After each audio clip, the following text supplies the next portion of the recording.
What is going on? Welcome back to another live stream in the OG Frenchy, the Frenchie's Forge, aka Lawnmower Shed, aka Random Dude's Backyard. We are hanging out today working on this same blade that I've been working on now for a few days. This is a blade that I'm making for somebody at work who wanted me to attempt this very specific profile. And it is kind of like the Tom Brown tracker. After doing a little bit more research, that is the profile. And yeah, it looks very similar to the Tom Brown tracker. What is up, Duck? How's it going, man? Thanks for popping in and saying hey. So yeah, after doing a little bit more research, that's kind of what I came up with of what this thing is supposed to be, minus the handle part. This section of the blade looks just like the Tom Brown tracker. So he, I think, has just incorporated his own style of handle into a, different, a little bit different profile, but the same kind of blade, which is cool. I had a very late night / early morning. Nice. I feel you there. I have some of those myself. Where you stay up late and you don't sleep much and you wake up early again. Those are always fun. Makes for a interesting day. You kind of feel like a zombie where you're half alive, half asleep, half hungry, half trying to survive. Yeah, I feel you, man. Yeah, saw your latest short of quenching a sword. That was a pretty cool shot and a pretty cool blade. Definitely interesting. It was cool to see you quench that thing. So anyway, yeah, we're hanging out here in the lawnmower shed. I was hanging out at my friend's college and ended up sleeping on her dorm room floor. Nice, nice. I remember the dorm days, man. I've spent used to sleep in dorm at in Columbia, Missouri, at the dorm there at Missouri University. It's funny because I've been to many colleges in my life. I've been to OTC here in Springfield. That's where I got my Associate of Arts degree. And prior to that, I went to State Fair Community College. I've also been to Columbia College. I've also attended classes at Missouri State University and Missouri University. So I am a well-diversed, educated man with an AA degree from college. Yes, that's right. So that's kind of how it goes. Took me 5 different colleges in the span of about 10 years to get a 2-year degree, but I am better for it, I suppose. Anyway, we are hanging out today and thought I would throw this on. As usual, don't have much of a game plan except to just turn on the phone and let it run and probably ramble some and then also work on this blade. I got this thing ground down pretty good. Tried to get it flat where the metal is going to be showing. We still have some kinks to work out back here in the handle. We're going to try to flatten this out so that when we go to glue up the handle, that won't be a problem. Also put in some pre-heat treat bevels, just kind of 45ing the bevels here prior to heat treating, just for the simple fact of kind of defining it before we go into heat treat. I'll be cleaning these up. And the more I thought about it, the more I probably will keep a grind similar to this in a sense of it being a saber grind. I'll probably bring it up a little bit higher, but the bevels are going to be pretty short on this one. After doing the research and looking at the actual knife that this is inspired from, the original knife, the tracker by Tom Brown, has similar bevels. They're very, very short. They're only about yay long. I believe they're hollow grinds, at least most of the ones that I could tell are. And they look a heck of a lot better than this. It's really hard to put a little bevel in here and get it look nice. I actually ended up using the small wheel attachment very carefully and just doing a little tiny bit at a time. I would love to be able to do that a little cleaner, but it was my first time ever trying something like that, so not so bad for the first attempt, I guess. Rolf Mueller, what's going on? Rolf says hi. Thank you for saying hi. And Duck says it looks like some of Andy Alm's stuff. Nice. I do not know who that is, but I'll take you for your word. Yeah, there's all kinds of cool makers out there, and a lot of interesting blade designs. I feel like this is a pretty interesting blade design. This is not something that I would have just come up with out of my own noggin, you know, so it's cool to take somebody else's idea and try to make it, because you know, this is kind of challenging. It's got a lot of curves. It's got a lot of spots in it that are going to be tricky to finish out. There's going to be some kind of jipping, I guess, up here for the thumb, just to get some extra grip on the thumb. Getting this little area sharp in here is going to be tricky. And then getting the lines where the bevels, these 3 different bevels meet up, getting those to line up good is going to be a little tricky. You can see you got a lot of little tiny chatter marks still in here.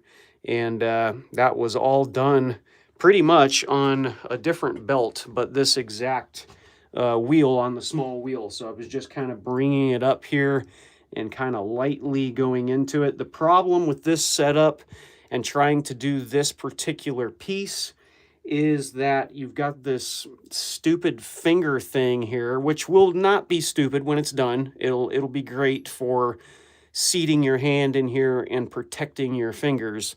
But for making the darn thing, I was really kind of stuttering on this little holder deal. So as I'm trying to kind of swoop it into place, I kept hitting this, and you can see that it shows in some of that. So I'll have to figure that part out once it's heat treated. We'll have to find a way to smooth that out a little bit. Anyway, do you have a 1x30 for the inside section? Yeah, so I do. And that's not a bad idea either, because the 1-inch belt will actually be much easier to get into this and try to do that. I thought about that. I thought about the small wheel attachment. I also ran it on the oscillating spindle sander, and even though this is, you know, silicon carbide, it is pretty nice because you don't have anything in your way over here. So I was kind of just trying to smooth things out over here. Definitely a kind of a unique situation. Combination of that and files is probably your best bet. Yeah, I think so too. Yeah, because doing it any other way is, you know, gonna be a little hard to do. Strange Pubes, great name, love it. He says, I threw mine at Batman. Nice. And did Batman throw it back? Or did it boomerang back into your hand? Because that would be cool. Let's see, who else we got in here? Redskin Garage. My dude, what's going on? Yay, Garage Channel. I would agree. Yeah, yay indeed. I'm glad the Garage Channel guy is in here. What is up? Are you in your garage working on stuff today? Let me know. And for the other 20 people in here, say hello. Tell us what your name is, and we'll say hey to you guys. Hey, there's John. Sweet ass knife, Matt. Thanks, dude. How's it hanging, John? Long time no talk. We're talking about this kind of a weird profile knife that a guy at work wanted me to make. He's not an employee, but he's a guy that comes in and buys fence material from us. And he gave me a bunch of wood for free. And so I felt obligated to indulge him. He's like, hey, I've got this really cool profile. I want to turn it into a knife, but I can't find anybody who is willing to make it for me. And so I said, you know what? If you can draw something up, I will attempt to make it. So he came up with this design. And the front half is kind of like a Tom Brown tracker. That's what I've been telling people for the last 10 minutes. It is a type of a knife that's out there. If you Google the tracker by Tom Brown, you'll see this interesting kind of shape in the knife. The handle looks a little different on most of them. They're a little more straight, but it's kind of a combination of that and then his own handle design. So anyway, I'm going to attempt to make it for him. Redskin says it's raining here and he's being lazy today. Well, that's all right. You know, not every day can be 100% productivity, especially in the garage, man. No doubt. And KKZZ, I'm stuck under my couch. What do I do? Don't you hate it when that happens? You go to get something under the couch, you fall in under the couch, and you get stuck. That is just terrible, man. I don't know what to tell you, brother. Hopefully you'll get out of there. Let's see, Duck. You could probably get away with keeping that inside section steep like it is now. Have that bit for carving and stuff. Yeah, totally agree. Looks like Kratos' chain knife. Nice. Yeah, it kind of does. And John says, that's awesome. Going to be running powder coating for my job here soon. If you ever need anything powdered, he's got me. All right, let's go. Going to be a lot of R&D, so I'll be able to do some personal stuff for free. Sweet. That is awesome, man. I may take you up on that. Powder coating would be cool on some pieces, I bet. Trey says, hello. Thanks for saying hey. What's going on? And Dylan McCoy, ask for your step bro's help. That's right. Everybody needs a step bro. Dylan, my man, thanks for hanging out. So anyway, enough babbling. Let's do what we came to do, which is work. That's what I like to do. I like to get out here and work. And then every time I put on the live, I just talk and I don't work. So I have to somehow fix that. Maybe working and talking at the same time. I don't know.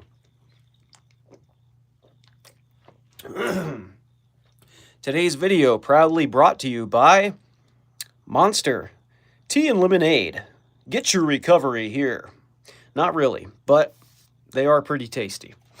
So, that is that. I think we're going to start the work off by probably addressing this back section here. You can see I still have some more material to remove. I'm having a hard time making up my mind here. I kind of want to thin this down just a little bit more on the spine, partly because it feels a little thick, but mostly because we have a few little inclusions here. They're not necessarily detrimental to the structure of the steel. This piece of Damascus was one that I made quite some time ago, and I hand forged it. And part of the reason why these are in here is because I welded all of the billet all the way around, and then I was trying to squeeze a weird large profile out of a small billet, and so that's kind of the remnants of some of that weld spot. And for those who don't know what weld wire looks like in a Damascus knife, you're in luck, because I'm about to show you. You hear people talk about making Damascus and how it's important to get all of the welding wire out. Never mind all these scratches, but you can see here, this is a solid piece of hand-forged Damascus. No welding wire to speak of. It looks really nice and uniform. You got the bright, shiny line and the gray, which is, I believe in this one, it's 1080 or 1084 and 15 and 20. And then on the other side, dun, dun, dun, you see these little spots right here. And you see how they are a different color. And this is pretty typical of what you will find in a Damascus blade that has not had all the weld ground out of it. So you've got the really bright, shiny 15 and 20, which is a higher nickel content steel, and so you get a shinier look. Then you have the 1080, which has just the darker look to it, kind of the gray there. And then you get this really light colored gray, which is just mild steel. And so that's what we're trying to avoid, because we don't want any of that up here.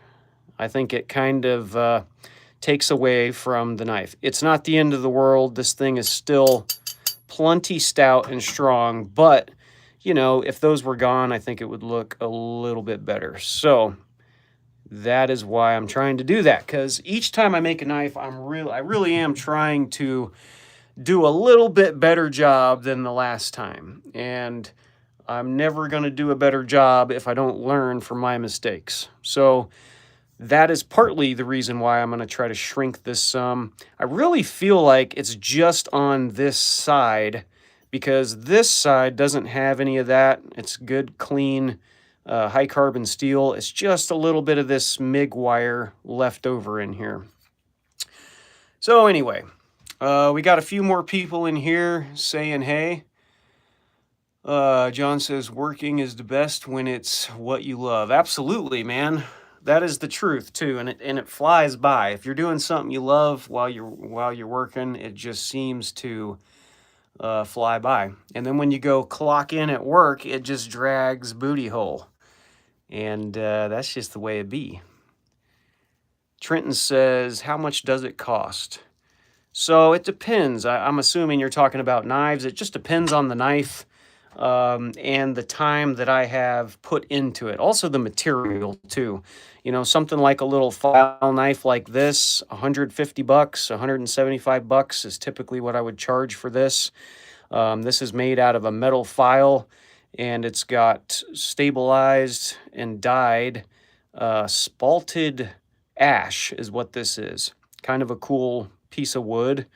And this is actually some of the wood that this guy gave me. So it's the same dude. He also gave me some other stuff too. He gave me some walnut. He gave me some of this.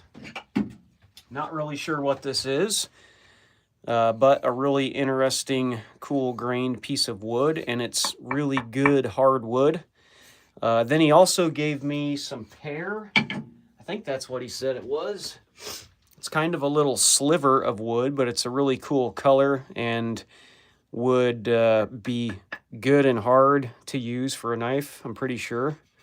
May not be pear. I don't know what it is, but it'd be good for bolsters. You know, they're about the right size to use, like using a segmented handle scale or something like that.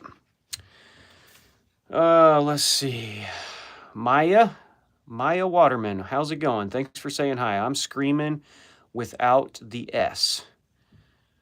And then we got please don't go bald. All right, great comments. I appreciate that. And Pollard NBA 12 is laughing. Good old American Bush. I like it. Maya says, where's my bearded ladies at? You guys are crazy. I tell you what, you people is crazy. You my kind of people. You so crazy. All right, so I think we're going to start with the handle. And what I mean by that is I spent quite a bit of time getting all this forge scale, which is basically all this stuff here, off of the blade portion. And I did that by pretty much running it like so, back and forth underneath of this contact wheel. And it took a while, but finally got most of it out. There's still a little piece there. And yeah, a couple little tiny spots. But anyway, you know, you got to do what you got to do. It ain't going to be perfect. And I'm not going to get hung up on it being perfect, because then I'll never finish it. So, but anyway, yeah, going to finish the handle out. And mainly because you can see, looking at the cross section here, we're pretty thin on in this direction. We left a little meat towards the tip. It's always good to have some meat at your tip, no doubt. And then a little bit of meat in the caboose, which is also a good thing. But it's kind of wobbly here. So what I mean by that is if we were to just take this and try to glue it up onto some wood, come on, focus camera. You see what I'm saying? It's not quite flat. There's a little bit of wobbliness to it. So that is what we're trying to remedy. And we're just going to try to smooth it out some so that when we go to glue a handle on it, it will sit, you know, flat on the actual handle part. Let's see here. Isabel Whitney said hi. Hello, Isabel. Thank you for saying hi. Appreciate that. And Shyrat is back. What's up, bud? Awesome, man. Appreciate you coming back. And Maya just subbed because you're cool like that. I like it. Thank you, Maya. Where are all my bearded ladies at? That's what I'm saying. Appreciate you subscribing. That is wicked cool. And what do we got here? So, I'm going to be attempting smoothing this thing out. There's a couple of ways to do this. You could use a surface grinder. That would be number one. And a surface grinder is, for those who don't know, is a very large and expensive machine that I do not own. But it's essentially like this, and you have a table that you can move back and forth, and then you can lower your whatever your grinding medium is, whether it's an actual belt grinder style surface grinder or an actual surface grinder that has more of like the whatever this stuff is, the little that type of wheel. So that would be probably your best bet, but unfortunately they are stupid expensive and I don't own one. The next best thing would be a surface grinding attachment, which you can get for your belt grinder. This is a 2x72-inch belt grinder that I made. And they make attachments. So like right now I have this attachment on there. This is a small wheel attachment, and hence the name. You got a little small wheel down here. And this is for getting up into little grooves of your knife and such. It's really handy for that. Then I've also got a few other attachments. So this would be like a contact wheel attachment for a larger wheel. I've got a flat platen for this, and all of those are great. And I guess the contact wheel and the flat platen, you could work by moving your piece back and forth and trying to flatten it that way. But the surface grinding attachment is something that you attach to the belt grinder in the tool rest, and it comes out here like so, and then it has this magnetic chuck that you put your knife into, and then it's got a handle where you can move it back and forth, and it can adjust by like a super micro amount at a time. So as you're pulling it back and forth, it's grinding precisely where you want it. And then you can adjust the knob and it might move it in just a little bit more, and then you can keep going like that. So that would be really great to have. And maybe one day I'll get one for this, but currently if you want to buy one of those or even make one, I mean, you're not talking $100 or $200. We're talking about $1,000 for the darn thing. This whole grinder right here, I bought for $1,000. Now that doesn't include the VFD or the motor, but the actual machine was about $1,000. And so it's just crazy to me of why it's so expensive. So if I ever got one, I would probably be, trying to make it myself. Because I'm all about saving money. And if you can make it yourself, then why pay for it if you can make it cheaper? And that's kind of been my philosophy with most things. Mike Coyle says hi. Thank you, Mike. Appreciate you saying hi. What are you up to today, Mr. Mike? Are you hanging out and chilling, or are you working? What you up to? Let me know down below. See, here we are 25 minutes into the into the live stream, and I haven't done one thing yet. All I've been doing is talking. See, this is why I can't make knives in a hurry, just because I put this on and I just start rambling. Never going to be able to get anything done. Dang it. But that's all right. We're having a good time. Hopefully you guys enjoy the nice, beautiful background of machinery inside my lawnmower shed. And while I get some of this stuff ready here, I'll bring you over to the knife ID and description. This is a whole list of the blades that I have made in my lifetime. Yeah, so I was just looking at this the other day, like, wow, I wonder what knife number I'm on. And I started doing the calculating. Well, it tells you what knife number it is on the side, but over here it got a little fuzzy because I forgot to add one. And then like on this spot, I actually have 3 different knives on one line here.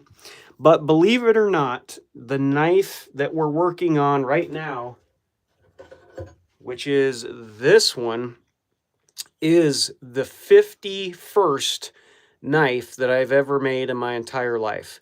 51. And some people might say, wow, that's a lot of knives. And I guess it kind of is. 51 knives, that's pretty good. But there's some people out there that would say that's not nearly enough, including myself. Knife number 50 is probably one of my favorites because that's the one I just got done finishing.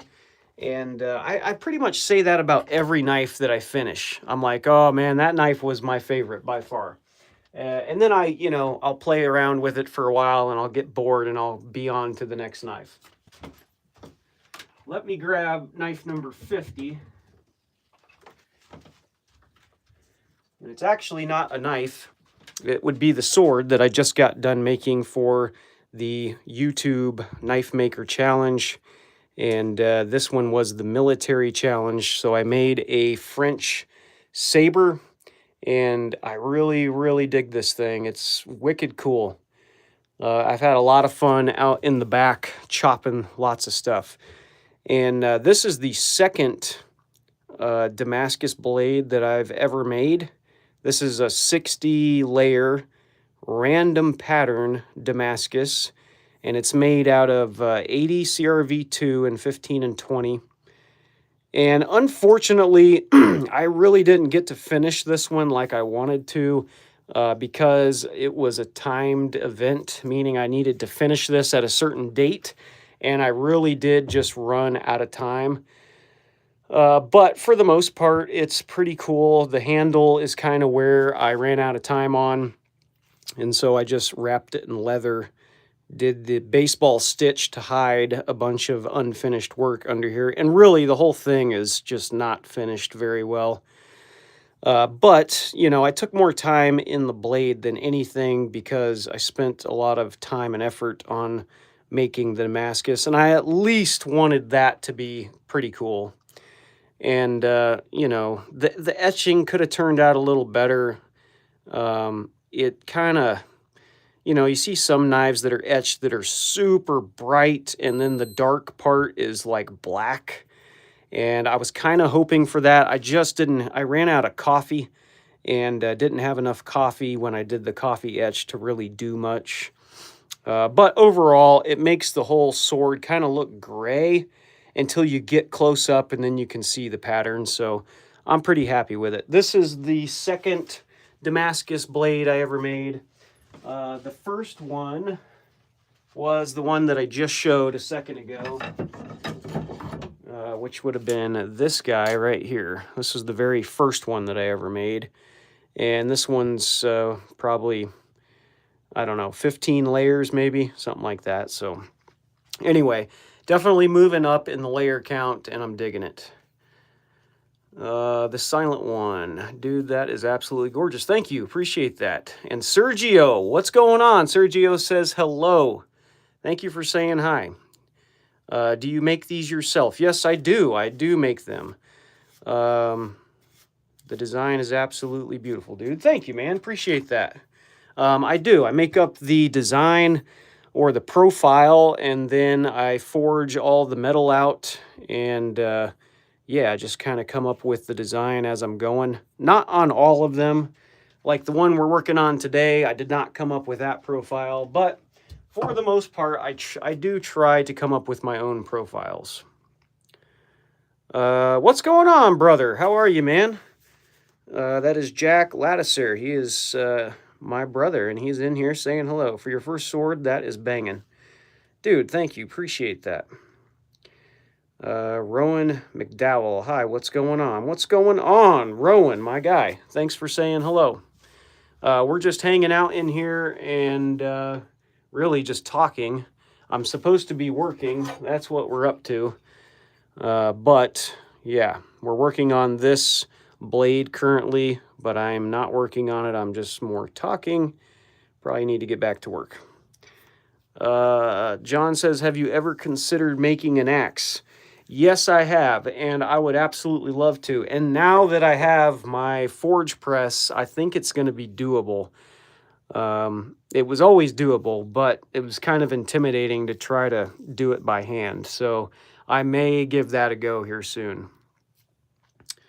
Let's see. The Silent One, I subscribed. I have a machete knives collection, so I really like this channel. Thanks, man. Appreciate that. That always is awesome to hear.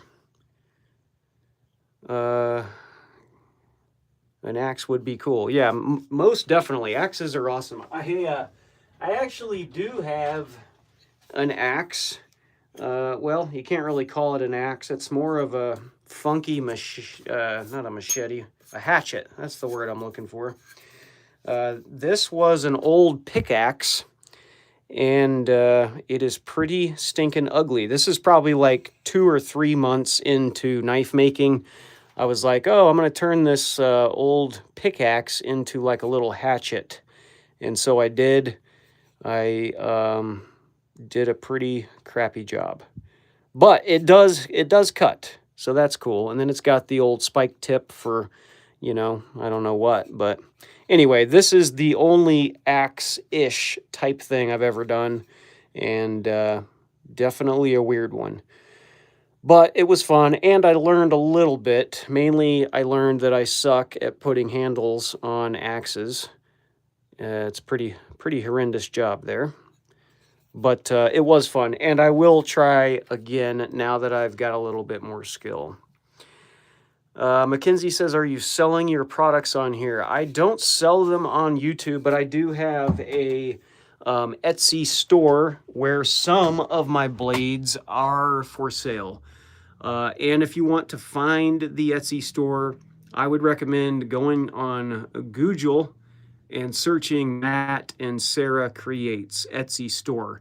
That is about the fastest and easiest way to find the store. Right now, I think I've got 1, 2, 3, 4, 5 blades on there maybe, so not a ton to choose from at the moment.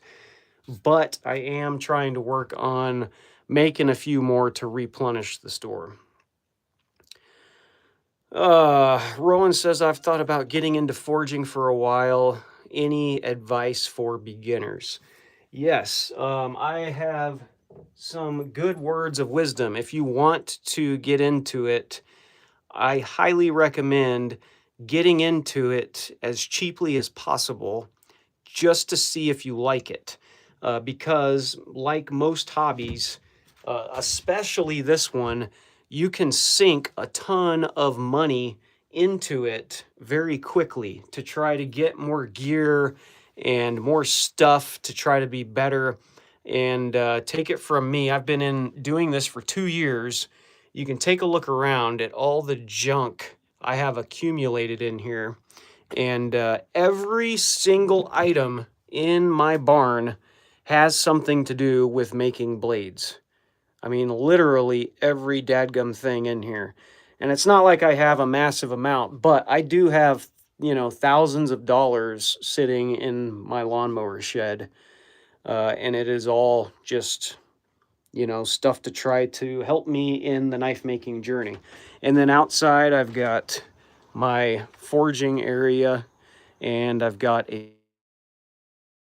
tarp, and I built a roof back here for, you know, just for some cover. So if you think about it, not only inside the barn, but all the stuff outside of the barn costs quite a bit of money. So yes, Mr. Silver says, can I live on your barn, sir? Why, yes, sir, you can. You come on over. Bring a blanket and a pillow. You can sleep under the barn, in the barn, on top of the barn, or by the side of the barn. Your choice. How about that? Did you like that answer? I could, it would be free accommodation in return for nightly security. You could sit on top of the shed and make sure that no thieves come and try to swindle my gear. That's a good trade right there. So anyway, hopefully that answers your question. Any advice for a guy getting into knife making is to try to do it cheaply. And my very first blade that I ever did, I got this thing right here from work. I have no idea what it is. It's just a hunk of metal, and this was my anvil. And for my forge, instead of going out and buying a forge, I just put a hole in the ground, dug out a little hole, put some barbecue charcoal type, you know, for the grill or whatever in there, and got a hair dryer for oxygen to get the coals hot. And I forged my very first blade in pretty much a hole. And so I didn't have really any money. The only money I put into it was buying the charcoal. And once I did that, I realized that I really enjoyed it. I'll show you the very first knife that I ever made. I didn't even go out and buy, you know, knife making steel. It just got a piece of rebar and, yeah, just forged it into a blade shape. It's pretty ugly, but it will cut. That is correct, and it will kill. Yes, sir, indeed it will. It's not super sharp. I guess it's a little sharp for being rebar. But yeah, you know, it's like, why not? Why not just do it cheaply to see if you like it? Because then if you do, then you can go crazy with buying all the gear and, you know, gradually upping your gear game. I got one like that from Target, but it wasn't made of rebar. Nice. Yes, the old Target blade. Gotta love it. Okay, it's a blacksmithing channel. Yes, it's a bladesmithing / blacksmithing channel. It's a good combination of the two. I really don't do a whole lot of blacksmithing stuff, like, you know, making hooks or that sort of thing. I would say about, this is about as blacksmithy as I've gone so far, is making a railroad spike fillet knife and doing the blacksmith twist. I forget what this one's called. I can't remember. But that's a pretty cool process. You kind of cut lines into it with an angle grinder, and then you can cut little cubes in it, and then you get it hot and twist it, and the metal starts to separate out. So that's one that I did out of a railroad spike, and it's a long fillet style knife. Not the best cutter because it's a railroad spike, but it does get sharp, at least for a while. It's decently sharp. And I believe this one actually currently is for sale on our Etsy page. And I could be wrong, but I think it is $45, I want to say. So it's pretty reasonable. Let's see. Do I have the other one? I do. I was just sitting here thinking, I thought I made two of them, and I did. So I've got a little bit shorter one with more of a swooping curve to it, and a little bit longer one. But essentially the same type of a twist, just ended up a little bit different. But yeah, anyway, both of these, I believe I'm asking 45 bucks for on the Etsy store. So if you find yourself needing a last minute gift for a birthday, or you just like them and want to get one, go do it. You can Google search Matt and Sarah Creates Etsy store, and it should bring you right to it. Let's see. Not bad, thanks. Great looking knife, just got a railroad spike because of this stream. Let's go! I like it. That is quite inexpensive. Nice. Do you experiment with Damascus or samurai types of weaponry? Yeah, so Damascus, yes. I try to anyway. Samurai-esque stuff, not so much, although I'm sure eventually I will. I have done a Tanto / Tanto / whatever you want to call it. This is kind of like a metal file Tanto tip style blade, and made this out of granadillo and a metal file. And it's pretty cool. If you put it in the right way, it'll go back in there. And kind of an interesting piece. It's one that I made quite a while ago, and I just like it. This is back in my metal file days where I was making a lot of blades out of metal files. They make excellent knives because they're just good steel, and they hold an edge pretty well. As long as you temper them, they make excellent knives. So that's about as samurai as I've gotten, I suppose. Sean asked, is that for sale? So it isn't. I don't think I have this one on Etsy. This one it's hard for me to put something like this on Etsy because I critique myself really bad. So this thing is not perfect.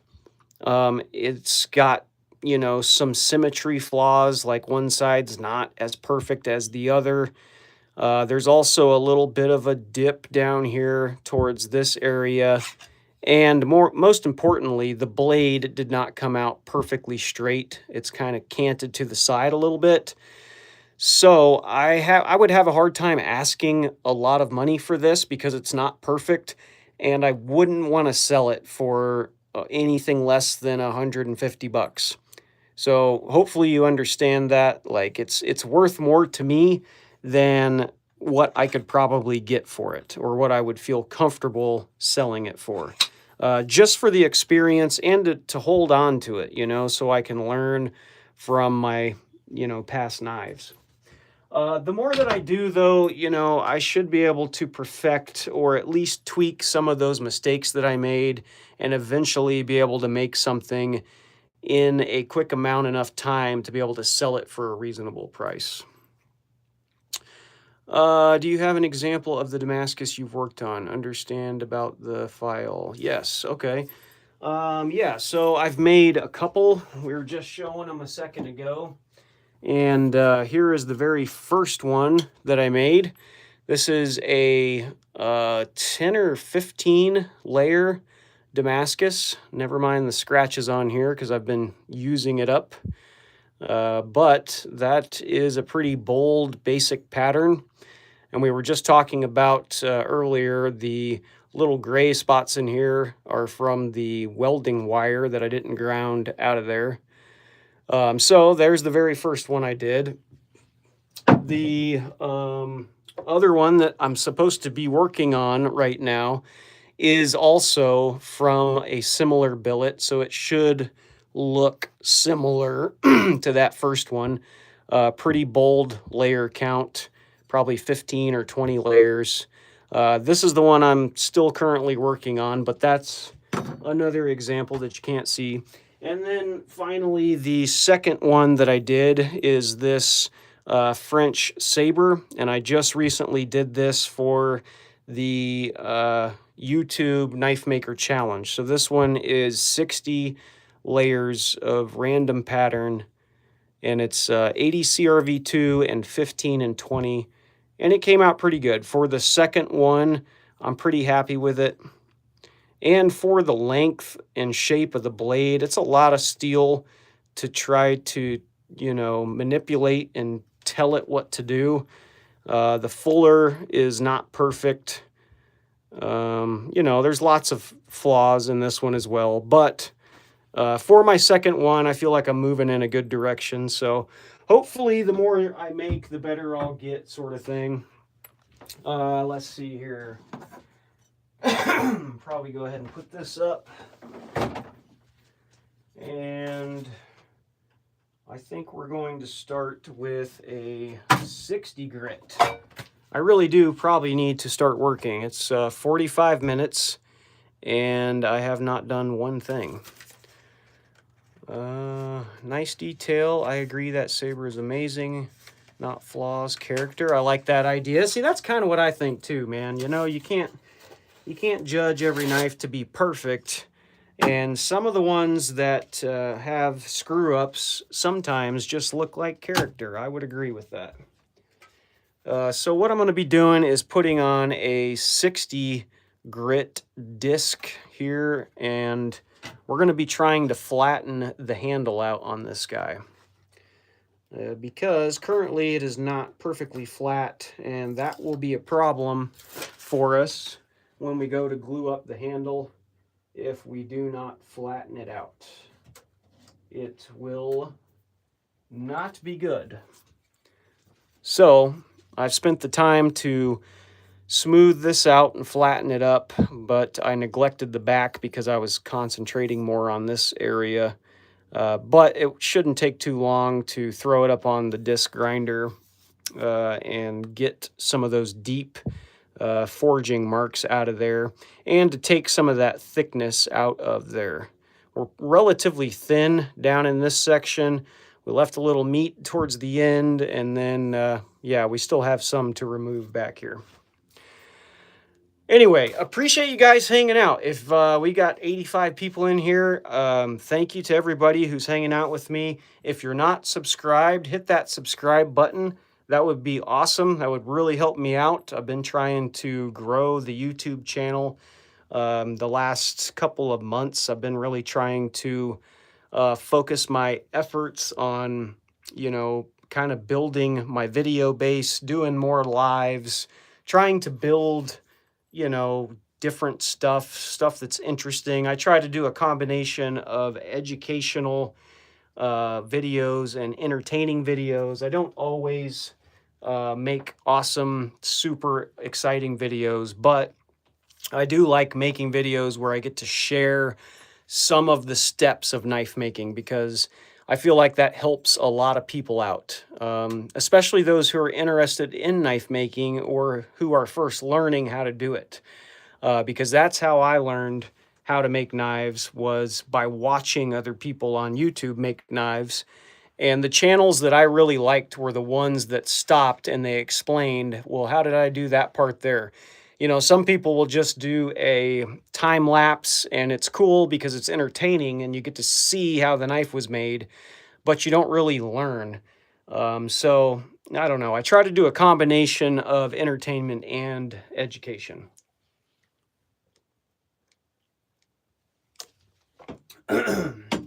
So anyway, Sean says, liked and sub. Let's go. Thanks, man. Appreciate that. Practice is key. Yes, it is. I once paid around $200 for a book on Damascus steel knife making. Dang. I bet that's a cool book. I don't have a book on Damascus necessarily.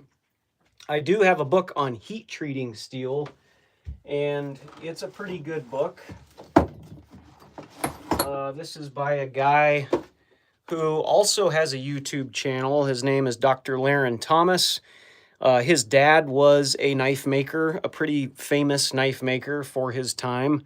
And his son then went on to be a metallurgist and get a degree in the art of metal. And he focuses his efforts on knife steels. And he has got all kinds of crazy data in here. And it goes over a lot of stuff about, you know, heat treating different steels, edge retention, geometries of bevels, you know, different hold times, and austenitizing temperatures for different steels. So this is super handy for me as a beginner, because if I'm working with a certain type of steel that I don't know, I can go into this book and find out roughly how to get a good heat treat on that steel. So that's always cool. It's good to know, instead of just getting it hot and crossing your fingers, which is what I did in the beginning. And I got some decent blades to you know, make out of that method, but it's really just kind of a shot in the dark if you're guessing. Did the book also have pictures? And I really like Damascus because of the details and just the way it is forged, right? Me too. That would be cool to get a book on it and be able to read it and learn from it. All right, so 50 minutes and I still haven't done any work. So I probably just won't do any work, which is okay. You know, I really just like to throw on the live sometimes and talk because, you know, that way I don't have to work. But I do definitely need to get something done on this because I really only make knives on the weekends. I do work some of the time after work on the weekdays, but even then I just don't have a lot of time dedicated to it. So the weekends are normally my time to get some of the work done.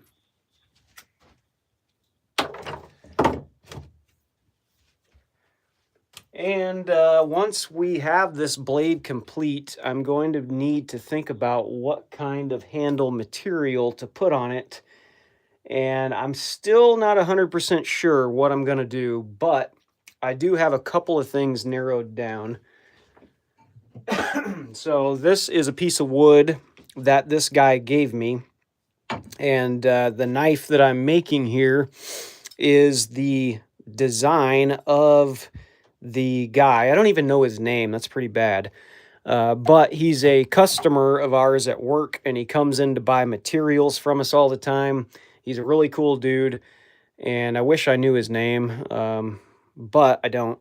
Anyway, he gave me this profile and asked me to make that blade, and I told him I would absolutely give it a shot. He gave me a bunch of free wood. He gave me some of this. He gave me some, like 2 or 3 others. This is a peach, I believe a piece of pear. And I'm not really sure. I've never worked with it, but it's a really cool color, and it's could be good piece for like segmented scales or a bolster. He also gave me some spalted ash, and I turned some of that into this, which is just stabilized. And I also used dye and cactus juice to impregnate the wood with the cactus juice, and that just kind of hardens up the wood and keeps it more stable. That way the humidity doesn't get to it, and just makes for a better handle. I believe I still have some of that ash around here somewhere. Let me see if I can find it. Maybe I don't. Maybe I used it all. I thought I did anyway. Oh well. Anyway, it was pretty plain looking for the most part, but once we got the dye in there, it really helped the overall look of it. So I thought about using some of the wood that he gave me. I thought that would be cool. But then again, I thought, you know what, maybe he looks at that stuff all the time. It came from his shop, so maybe he would rather see something else. So I came up with this idea. I've got some olive drab G10, which this is like for a liner. And I thought this would be a cool liner for these stabilized scales. And this is maple burl that's been stabilized. And I really like kind of the earth tones. You know, I do different colors for handles, but, you know, up here on my wall of some of my blades, you can see most of those handles are kind of earth colors, you know, kind of red, tan, green, some more red.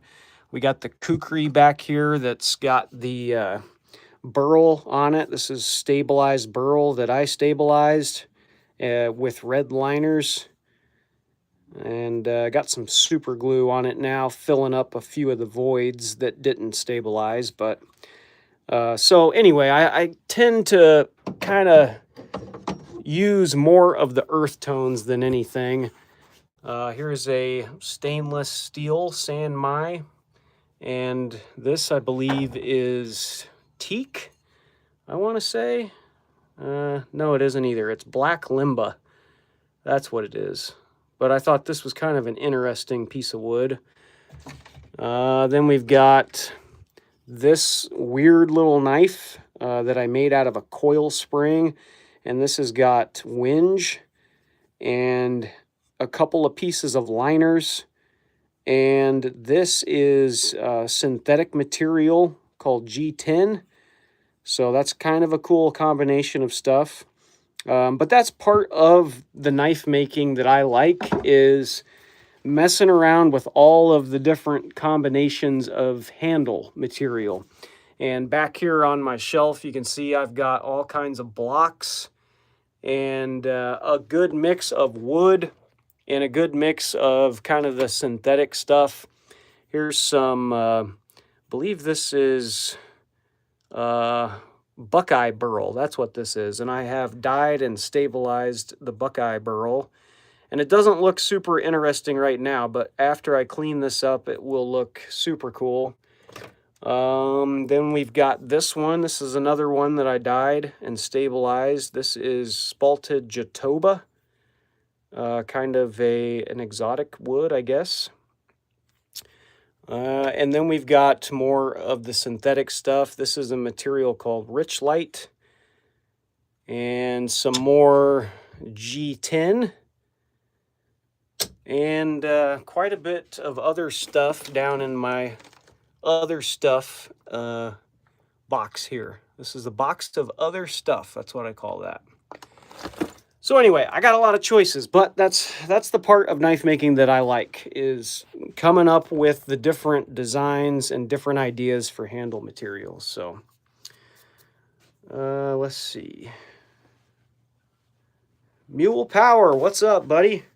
We're just hanging out, rambling a little bit, not really doing much. I've been in here for an hour just talking, and it seems to be that that's what I do. Even though I'm trying to get some work done, every time I put on the live, I end up just talking for the most part. So that's what we're doing. We're just discussing knife making in general, working on a weird profile for a guy at work.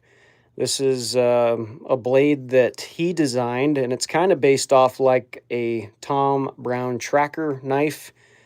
Kind of an interesting profile, something different, and something challenging. This is kind of a, you know, it's a trickier area to get up in here and try to grind bevels and stuff. So still in the works, still trying to work through that one, but yeah, just hanging out for the most part.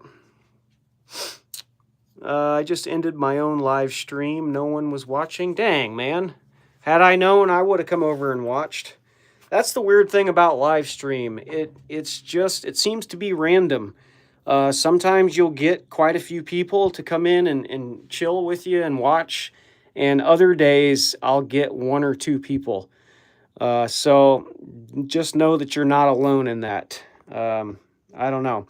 You see other people that do it more frequently, and I think that's the key, is if you do it more often, then YouTube will kind of throw it out more as a recommendation. But for me, I just do it really kind of not consistent and sporadically, and you know, that's probably why I don't get a whole lot of people in mine either, but that's all right. Orphan says, have done chef knife feel like they would sell good? Yes, they would. And I did, let's see. One of the ones that I made that sold was a chef's knife. You can see I don't have a ton of sales. but I also haven't made a ton of blades. And a lot of those were knives that I gave away to friends and family. So there's another list of some of the ones that I have sold. The very first one was for $100, and that was a Farrier's rasp knife. And then one of my viewers bought one that was another like large camping knife.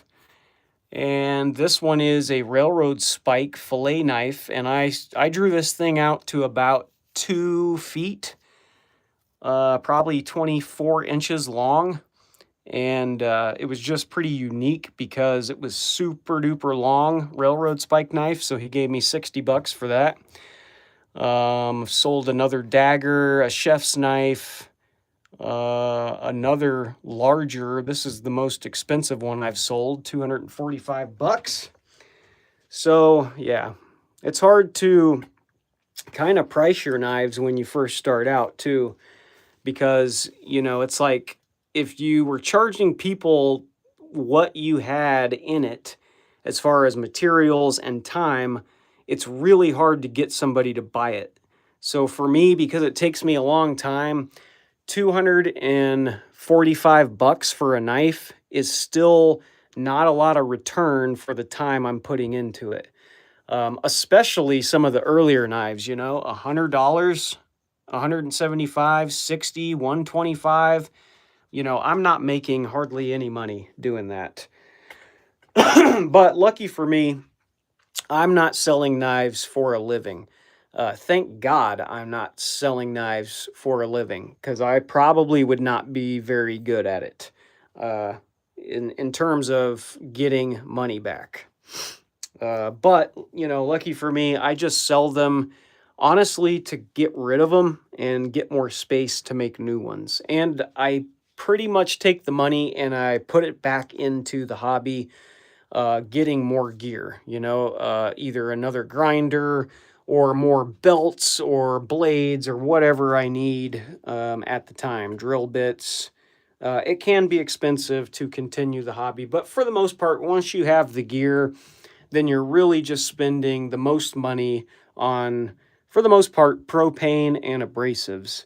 And the rest is kind of just, you know, a little bit here and there. I have not made any bayonets, but that would be really cool to try to do that. I have a Mosin Nagant rifle in my safe in my bedroom, and some of those rifles, not this one, but another one that I owned and sold had a bayonet to it. And it was really cool because it was affixed to the rifle, and it was the kind that you could like pull back and then the whole thing would swing out. And so trying to make something like that for the rifle, that would be super cool. Carmen says, do you use a massive hydraulic hammer forge? So I do have this that I just recently made. This is a forge press that I made out of a log splitter, and this thing works really good.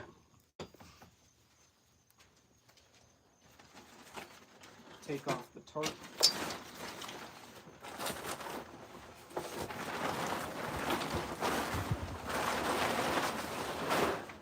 So this is what it is here. It is essentially a $300 log splitter that I got on Amazon. And I got all of this angle iron from work, so I didn't have to pay for any of that. But built a forge press just with this. So I've got $300 invested into this thing, and it works like a champion. It absolutely squishes the crap out of some steel. So yeah, definitely a great piece of equipment. This is probably the best piece of equipment that I have, minus my belt grinder, because it really does move a lot of steel quickly. Yes, it is a cool tool for sure. And it's super easy to operate too. You see a lot of like log splitter forge presses that look a little difficult to control and move. But this one is pretty easy. I've got the foot pedal right here. And so if I want to operate it, I can just put my foot here and then hold my billet like this and pretty much just use my foot in and out to squish the steel. So it makes it pretty easy. Anyway, okay, so 65 minutes and I haven't done any work. But I got to meet some people and say hey and talk about knife making, so that's cool. Really appreciate you guys hanging out and spending some of your Saturday with me. And thank you to those who subscribed. I've got 40 people in here, so if you're still in here and you're not subscribed, do me a favor and hit the subscribe button. That would be awesome.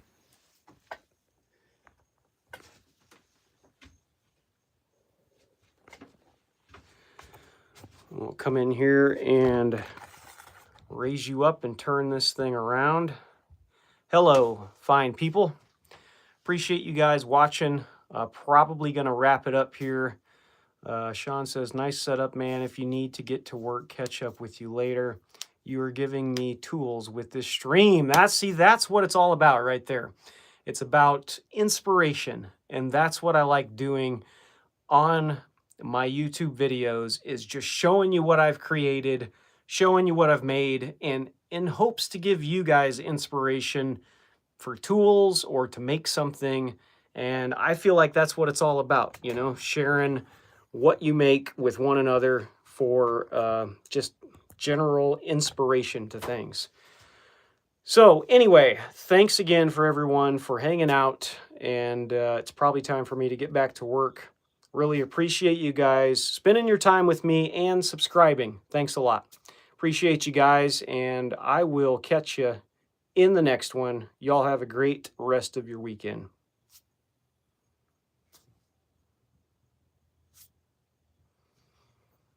Peace.